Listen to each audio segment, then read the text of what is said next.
Welcome to our channel. Today we how to restore broken schema markup in Next.js using JSON-LD step by step clearly.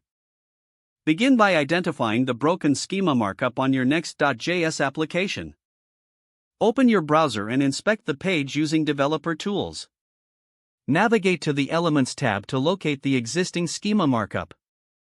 Take note of any errors or missing properties in the JSON-LD format.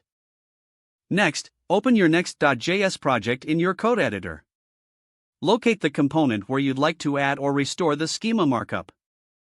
Import the React Helmet library if you haven't done so already.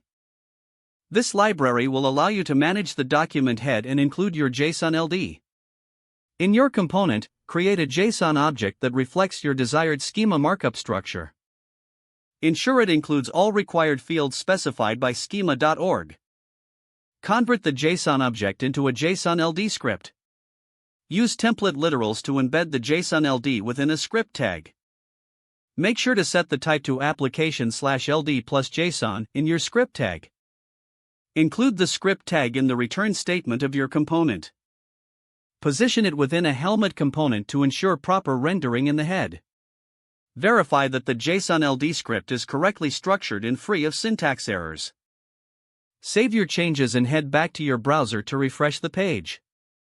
Once refreshed, open Developer Tools again and inspect the head elements. Check that the JSON-LD script appears correctly in the HTML. Use Google's Structured Data Testing tool to validate the schema markup.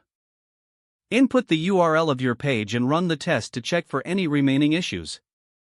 If errors are identified, return to your code and amend the schema markup accordingly.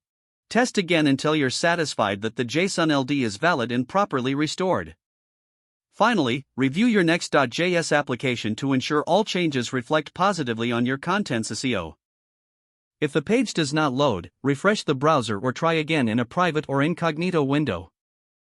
Make sure you are using the correct email address, then retype it carefully to avoid small typos. If your password is not accepted, use the reset option and create a new strong password you can remember. Check your spam folder for verification or security emails, then complete any requested confirmation steps. Don't forget to like this video and subscribe to our channel for more step-by-step tech guides.